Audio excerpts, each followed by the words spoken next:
All right, for this segment, we're going to talk about the activities of a high performer here in our business. To do this, I'm going to share a little bit of my own personal story. So, when I found this business, I was still in engineering full time. So, I like to joke and say I'm a recovering engineer. And now that I've been full time in this business, but many of you, in fact, if you're brand new starting with us, this is probably you, is you're working a full time job somewhere else. So along the way, I'm going to give you a few tips and tricks and things that I did as a full-time engineer, part-time financial professional to go out and build my business and what some of those activities were. When I was in engineering, my day-to-day schedule typically started at the office at 7:30. I was answering phone calls, answering emails, designing things, and I didn't typically leave the office until 5. So much like you, I had a very packed day. So you're probably thinking, well, how am I going to fit building my WealthWave business into my full-time schedule? I understand.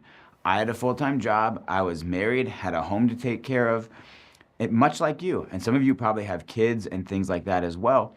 And so some of the things that I'm going to talk to you guys about now is what are the highest priorities, the things that are most important for you to do to go out and build your business, especially while you're part-time and really getting things going. So let's talk first on some of the things that are the very most important. Now, number one, when you're working part-time with WealthWave and full-time somewhere else, you're going to have to time block and really master your schedule. So I like to think of it this way. You will have to create personal hours of operation. So if you're going to build this business part-time, you'll have to treat it much like it's a part-time job. If it was, let's say you're working a part-time job at a restaurant or at a coffee bar, and your required work hours were from 6 o'clock to 9 o'clock at night. You would show up on time, you would work for those 3 hours, then you would go home after that. Our business is no different. The only difference is you don't have a boss sitting over top of you and asking you when are you going to be there, making sure you're doing the right activities. That will be up to you as an entrepreneur, learning how to time block for yourself and master your schedule. So I'd encourage you right out of the gate, as you're starting to build your business plan and build your business, is understand when are my hours of operation. For me, while I was in engineering, I would come home from the office around 5. I would spend 30 to 45 minutes with my wife.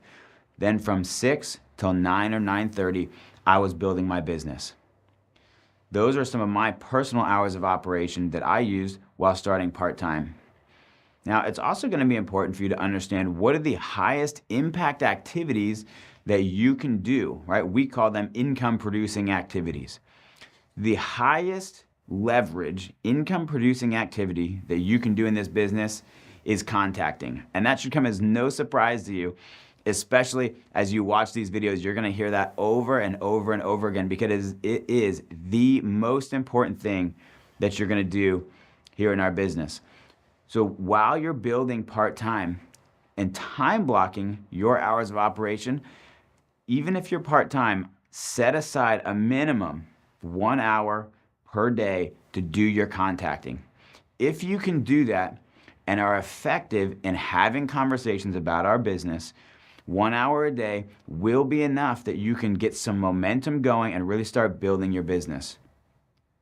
What tends to happen is that we'll get pulled aside, sidetracked, things will pop up, the refrigerator is calling, but here I'm giving you the key to going out and really starting to build your business, and it is time blocking your contacting so that you can have effective conversations about your business and about continuing to grow and go out and help families. Now, the other hours while you're part-time, the highest impact activities is doing appointments. So 1 hour for contacting, the rest of the time doing appointments, one-on-ones, financial lifestyle strategies, meeting with clients. Those are going to be your highest level impact activities. And the last thing that I want to tell you is in our business is a personal development system with a great compensation package attached to it. So as you go out and start to build a business, you will never outproduce your personal identity. So if you believe yourself to be somebody who only makes $1,000 a month, helping a family here or there, then I can assure you that that is all you will ever produce. You're going to have to consistently prioritize personally growing and developing so that not only will you and your confidence and who you believe yourself to be grow, but your business will grow with it. That's one of the constant processes that at no matter what level you're at, whether you're brand new and starting part-time or you're seasoned and been here for 10, 15 years, personally growing and developing is going to be the key to your long-term growth and success as you're going out and building a business. So let's just recap for just a minute. The highest impact activities and highest actions that you can do as a high performer here in this industry and in our company. Number one is time blocking. Schedule your day and stick to the schedule.